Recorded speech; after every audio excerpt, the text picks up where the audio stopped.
Ito ang inyong lingkod na nagbabalik upang magbigay ng mga balitang walang bias at pawang katotohanan lamang. Ito ang Payang Pinas. Ngunit bagong lahat, kung bago ka pa lamang sa ating channel ay syempre huwag mong kakalimutan na mag-subscribe muna, pindutin ang notification bell at piliin ang all upang lagi kang maging updated sa ating mga bagong videos na ina-upload araw-araw. At syempre, maraming salamat na rin po sa ating mga solid viewers sa walang sawang pagsuporta. Huwag na huwag rin din pong kakalimutang mag-iwan ng like at i-share ang ating mga videos upang maging aware din ng ibang tao sa kung anong nangyayari sa ating bansa. At kung mayroon ka naman pong opinion or di kaya hinaing, ang ating comment section po ay bukas para sa inyong mga saloobin. Laging tandaan, bilang residente ng bansang Pilipinas, ang ating opinion ay dapat marinig at mapakinggan. Ito na nga mga kaibigan, atin nang panoorin ang kabuuan ng video.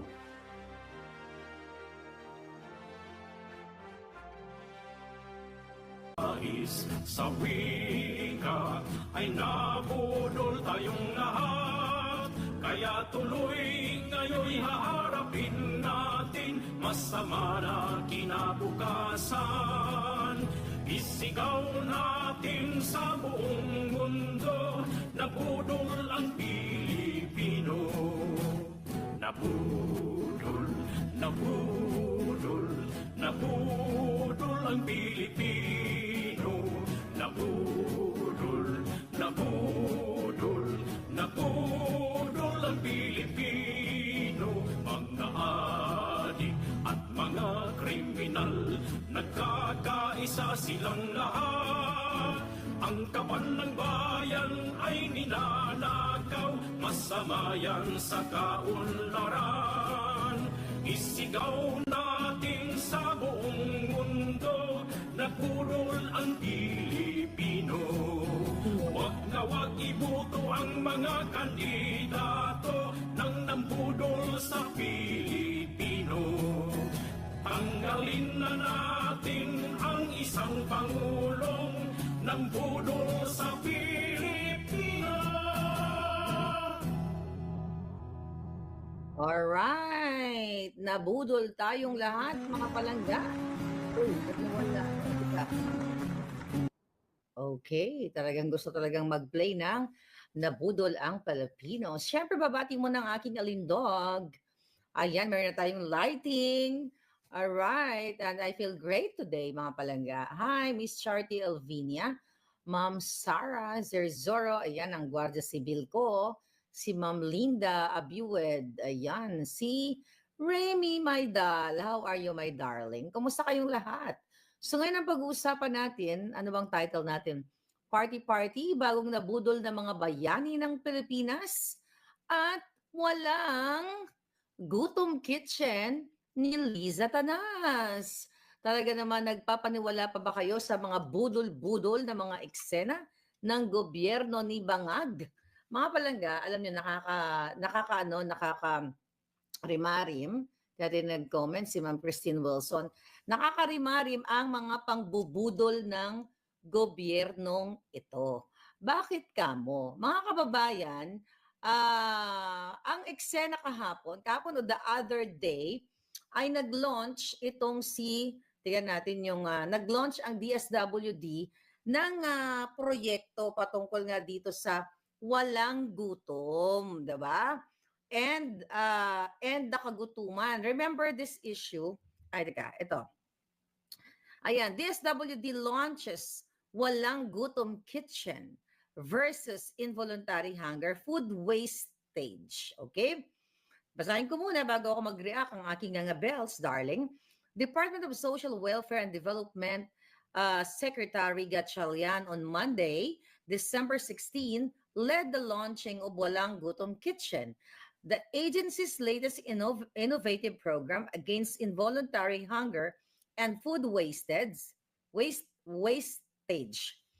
at the NASDAQ building, NASDAQ building in FB Horizon in Pasay City. The DSW chief in his keynote address said the project shall serve as the agency's open kitchen for reach out families and individuals in street situations under its Pag-Abot program, as well as those experiencing involuntary hunger. The project will also be serving as a public-private partnership against food wasted, as the food bank would be sourced from donations from private partners in the food industry. Private citizens are also welcome to donate goods. Yeah, to donate goods. Secretary Gatchalian and said the Walang Gutom Kitchen, which is housed in a former Philippine offshore gaming operations, Pogo Hub, later repurposed as a DSWD Pag-Abot Center, Chuba Chucho, Eklabush, and ano sabi dito, was unveiled just in time to bring in the spirit of Christmas. First Lady, ito mo na, in the spirit of Christmas, particularly to the poor, marginalized, and vulnerable population. Take note, vulnerable population. The fact na isa lang ang kanilang lugar na pinag-launch, mamaya we'll talk about that, yung nire-represent nila isang lokasyon lamang. Ito muna basahin natin. First Lady Liza Tanas, Addictus Benedictus, pusher, kidnapper, smuggler, at kung ano-ano pa, Maria Luis Araneta Marcos, Polboronic, graced the event as she joined the Chuchu-Chuchu. Okay? So dun lang muna tayo. What is your view about it? Comment kayo dyan at mamaya babasahin natin ang inyong mga eksena dito kasi. Okay, dito natin babasahin ang inyong mga eksena. Alam nyo, mga kababayan, ginawa na ito ng mga dilawan. Ayan, basahin natin si Ma'am Rebecca Ugata, Ma'am Arcelia Zinea, ayan. So ginawa na ito mga palangga, makinig kayo. Ginawa na ito ng mga, I think kung hindi ako nagkakamali, si Bam Aquino ang nag-propose ng bill na ito na Zero Waste Hunger Chuba Chucho, na kung saan ay ang intention nito, yun nga yung zero wastage sa mga restaurants. 'Di ba? Sa mga kumpanyang mga malalaki, kumbaga ang purpose noong panahon ni Bam na binatikos ko yan, nag-viral, nag-trending yan, kaso lang pina-take down nila yung Maharlika page natin na almost 1 million subscribers, kaya nawala na yung mga doon, mga ebidensya. Ito yung sinasabi natin na nasaan ang dignidad, mga kababayan? Yes, Ma'am Elizabeth. Saan ang dignidad ng mga Pilipino kung ito ay pakakainin lamang ng mga tira-tira? Napag-usapan na natin ito nung panahon ng mga dilawan. Mga palangga, ang kadyutahan ni Liza Tanas at ng DSWD, ito po ay pakitang tao lamang. Paano mo masasolve ang walang gutom? Sila walang gutom. Yung mga magnanakaw katulad nila, mga adiktos na inuubos ang pera ng bayan, hindi talaga sila magugutom. Tandaan ninyo, binasa ko ang article na nilaunch nila doon sa Pasay City sa isang building lamang at nakita ko yung pictures na nagserbi-serbi si Liza Tanas, mas maganda pa sa kanya di hamak ang mga serbidorang totoo, 'di ba? Nakita mo yung mga kadramahan, ito ay mga pagpapanggap. You compute, if you do the math, and paggamitin ninyo, excuse me, nakulam yan ako ni Liza Tanas, kung gagamitin niyo inyong mga jutak na huwag magpapaniwala dito sa kadyutahan ng bangag na gobyernong ito, mga kababayan, itong place na ito, kakapiranggot at wala pang ang 100 ang pinakain nila doon nung sila ay nag-launch. And you divide that, 110 million Filipinos na meron tayo sa Pilipinas. Ibig sabihin, mga kababayan, yung mga gantong klaseng proyekto, mga kadrama-rama, ay PR stunt lamang o pangpapogi. Panglilin lang yan sa taong bayan. Bakit? Ang approach sa pag-solve ng problema ng kagutuman ng Pilipinas, hindi yung magbibigay ka ng, what you call it, magtatayo ka ng isang lugar na kung na yung mga street children or yung mga street dwellers ay makakatikim ng lugaw doon o kung ano pa man, then isa-showcase mo, ipapakita mo na ang ginawa ng gobyerno ay wow, ang galing-galing. 'Di ba? Wala nang gutom. 'Di ba proyekto din yan ni Vovong Gadon? Mayroon pa siya mga poverty and hunger chuchu-chuchung mga ganyan.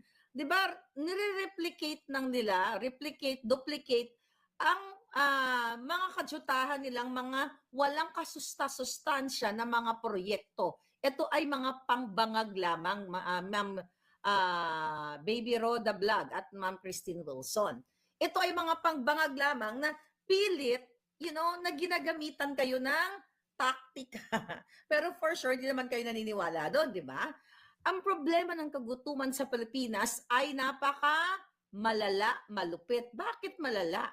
Ang punot dulo ng kadyutahan, kagutuman ng Pilipinas ay ang pangawat nila. Ang smuggling business nila, ang mataas na presyo ng bilihin, ang pulboronic dealing nila, yan ang mga yan ang pinakapunot dulo, ang ugat ng kahirapan ng Pilipinas. At ang una dapat tututukan ang agriculture na hinawakan ni Bangag Jr. Di ba doon pa lang, dapat inalagaan niya na ang mga farmers. Yung what do you call it, yung mga lapses, yung mga kulang na mga gamit sa agriculture, yung mga libreng abono, yung mga matataas na mga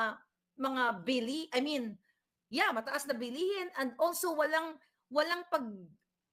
suporta sa mga farmers na supposedly dapat ang gagawin ng gobyerno, yung mga harvest ng mga farmers, dapat nga tulungan ng mga farmers na bilhin sa mataas na halaga para matulungan yung mga farmers at maibenta ito sa palengke. Pero ano nangyayari?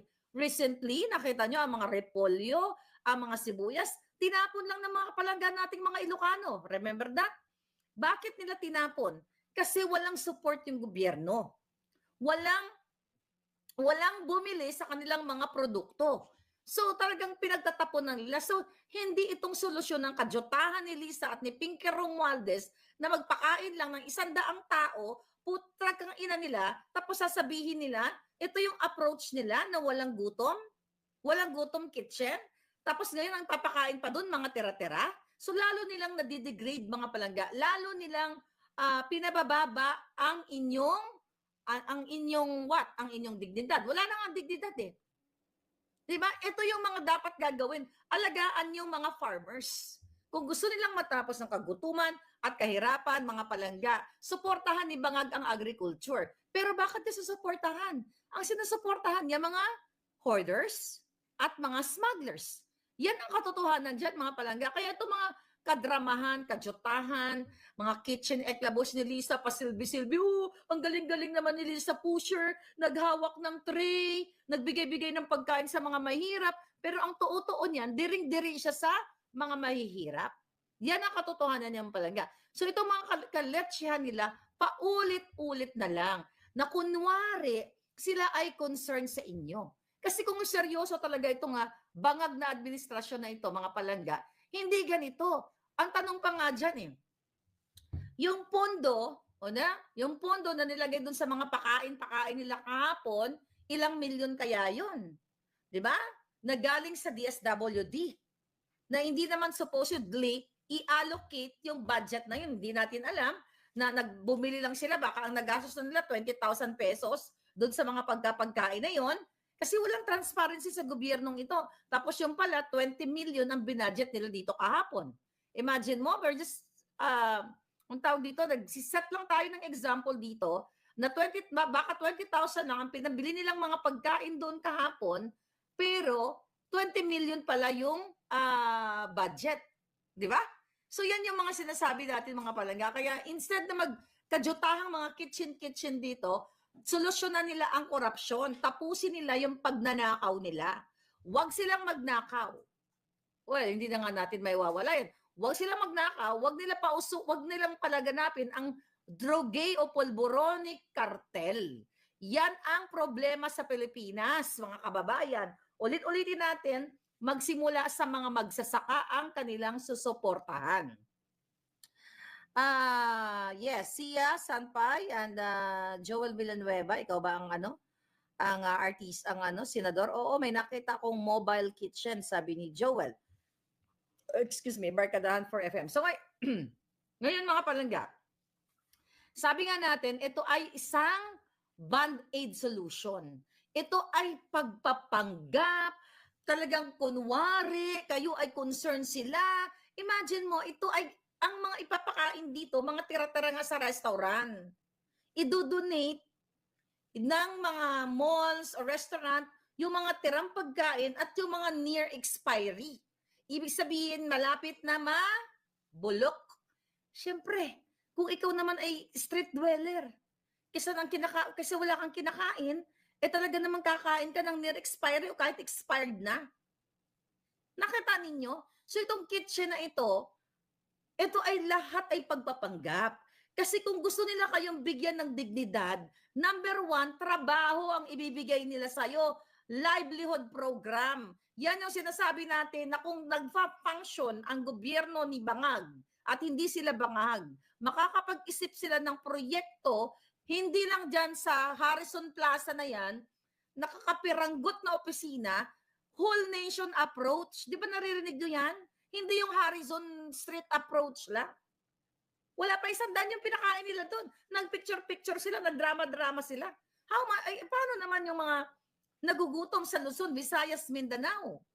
Saan sila pupunta? Yung mga nasa Bisaya, magkanto pa sila dira sa Harrison, kag manamok, dyan sa kakapiranggot na mga pagkain at near expiry o expired na? Hindi kayo binibigyan ng dignidad. Kaya nga paulit-ulit tayo dito, hindi tayo magsasawa sa kakalampag sa inyo, mga kababayan, kasi dito nila ipinapakita na wala silang malasakit sa mga mahihirap. Wala silang respeto, pagmamahal at kung ano-ano pa. Kasi yung ganitong klase mga project, mga kajotahan, mga kababayan, paulit-ulit natin, wala silang pagpapahalaga sa dignidad ng mga mahihirap. Parang sinabi nila, jutang gininas nyo, bahala na kayo, ito galing yan sa donation ni ganitong restaurant, o bahala na kayo kumain ng tira-tira. My God! Papayagan nyo ba itong mga kasinungalingan ni Bangag Jr. ng DSWD na walang gutom kitchen eklabush? Kasi kasama dito sa programa nila yung zero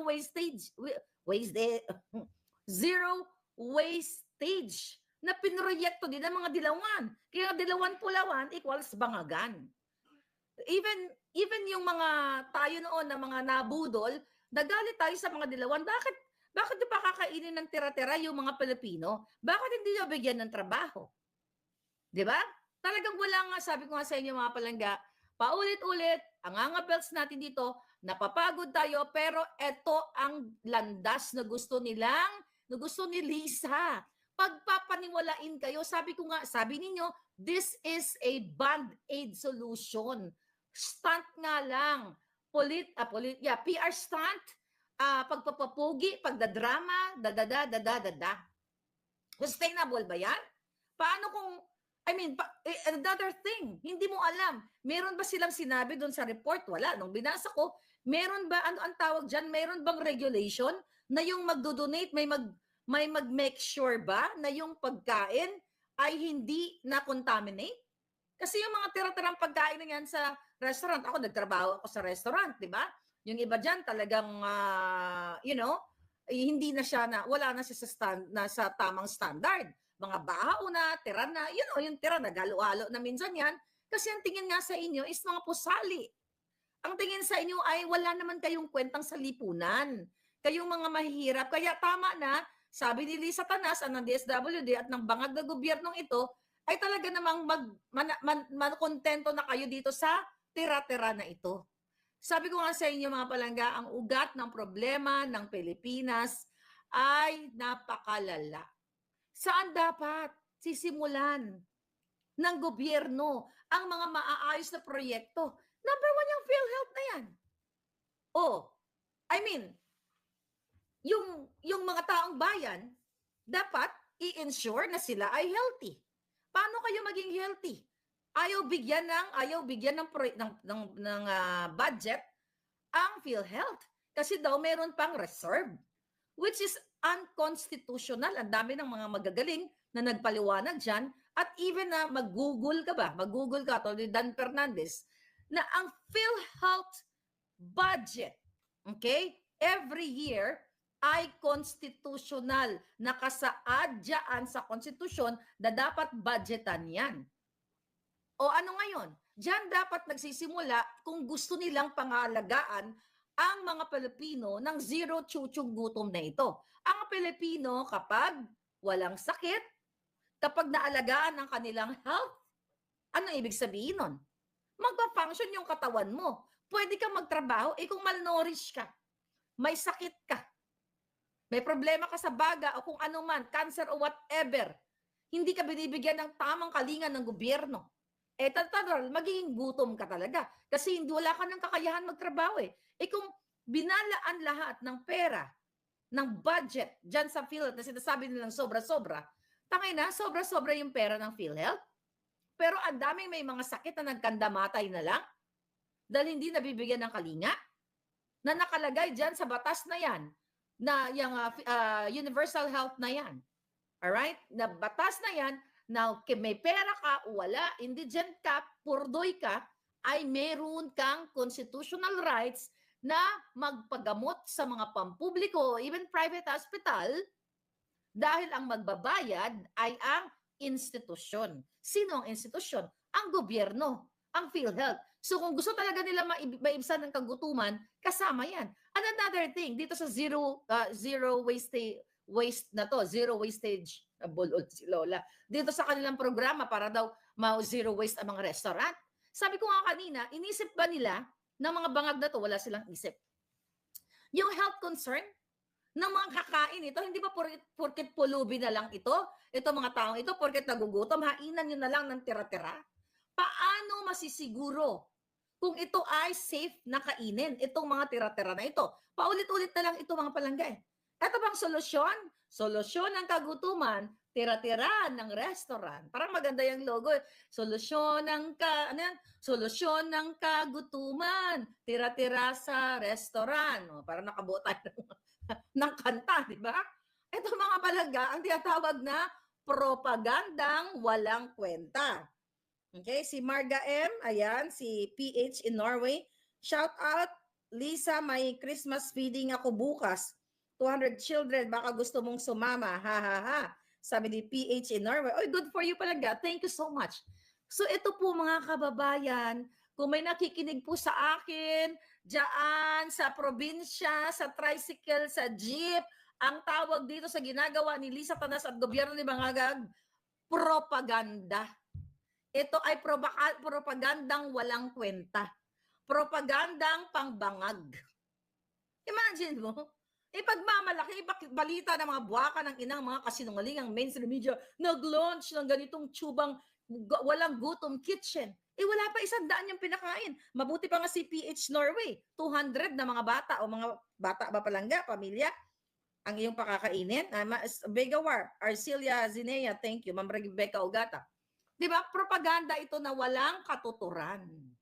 Gusto lang nila magpa-picture pogi. Ito yung mga headline. Lisa Tanas, naging servidora na mukhang, mukhang palaka o ang butod, mudlo.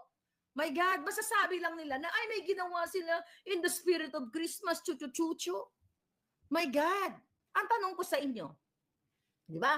Kung yung pondo ng gobyerno, ng budget natin, mga palangga, ay dapat ilaan sa mga social services, education. We're talking about yung matino, ha? Pondohan, number 1, healthcare, ayaw pondohan. Ang DepEd, kinat, 12 billion. Sabi ko nga, wala namang patutunguhan yan kasi lahat sila dyan ay mga kawatan. So ngayon, mga palangga, kaya sabi ko sa inyo, kung gusto matapos ni Bangag Jr. ang issue dito sa kagutuman, pag-upo na pag-upo pa lang niya, tinutukan niya na yung agriculture. Diba? Sinumulan niya sa mga magsasaka, sa mga farmers, suportahan, irrigation, pang-abono, pautang na zero tubo. Kung instead of zero wastage na yan, dapat sinuportahan niya kayong mga magsasaka, kayong mga nasa probinsya na magpautang ng zero interest. Katulad, I believe, saan ko ba nabasa yon? I think, isa sa ginawa ng Thailand or Vietnam, I forgot. Anyway, isa sa ginawa ng bansang Thailand or Vietnam I think pareho lang ginawa nila, inuna nila yung mga probinsya. Yung mga magsasaka sa probinsya, tinulungan nila yon ng pautang, mababang interes, abono, irrigation, kasi halos pareho lang naman yung sitwasyon natin ng Vietnam at Thailand. Para yung mga magsasaka, hindi na sila pumunta sa Maynila na magsiksik. Diba? Yung sa Thailand or Vietnam, para hindi na sila pumunta, mag-migrate sila sa pinaka-capital ng lugar nila. So, ganun dapat ang approach ng gobyernong Bangang. Hindi yung walang gutom kitchen, bigaon, alpot, putod. Nakita niyo yung mga kadyutahan ng mga ito? Puro lahat kasinungalingan, mga palangga. Puro katsipan, tira-tira. Anong klaseng, well, sabi ko nga, this is pang-bangag na project. This is all about bangag-bangag project. Bayot na kanarkista, hello palangga. Mention, pautang 1,000, interest is 100 ang balik. Ano yun? Nawala. Alright, ang dami ang comment.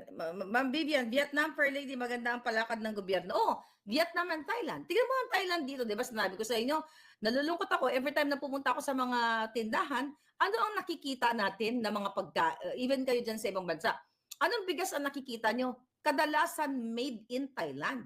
Yung binibili ko, jasmine rice. Made in Thailand. Nalulungkot ako. Sabi ko, kailan ba ako makakakita ng bigas dito na made in the Philippines?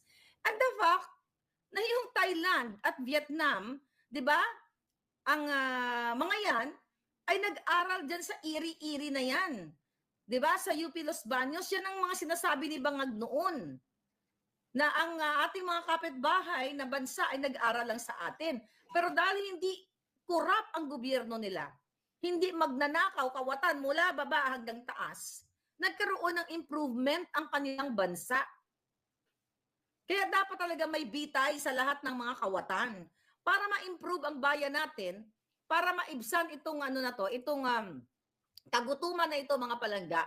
Dapat talaga may parusa sa mga kawatan. Hindi yung ganitong mga kitchen eklabush na yan, di ba? Mga expiry na or near expiry, expired na yung mga papakain. Sabi nga, nasaan yung dito, yung tawag dito, yung gabay. Tama ba? Parang kung may oversight committee, parang oversight function whatsoever, ano man ang tawag mo doon, na nagsisiguro o nag-make sure na yung mga pagkain ay safe to consume. Wala. Basta lang sila nagbida-bidaan. Nagbigay-bigay lang sila sa tanas, nagbigay-bigay lang, nagpicture-picture, then game na. Ayun. Pinakalat na sa buong media na ang first lady butod, na kidnapper, smuggler, ayun, nagbigay-bigay ng pagkain, tapos iyak-iyak pa yan mamaya na kunyari concern sa mga tao. Nakaka-rimarim at araw-araw natin kayong gigisingin. Sabi ko nga, magsimula lahat ang programang ito sa pagprotekta sa ating mga farmers, sa ating mga mamamayan, mababang presyo ng tubig, ng ilaw, patubig, abono, at suporta ng gobyerno. Hindi yung temporary lang. Recently may nakita ko. Itong Pasko, may nagbibenta ng, bigas na 40 pesos sa MRT, doon sa train station.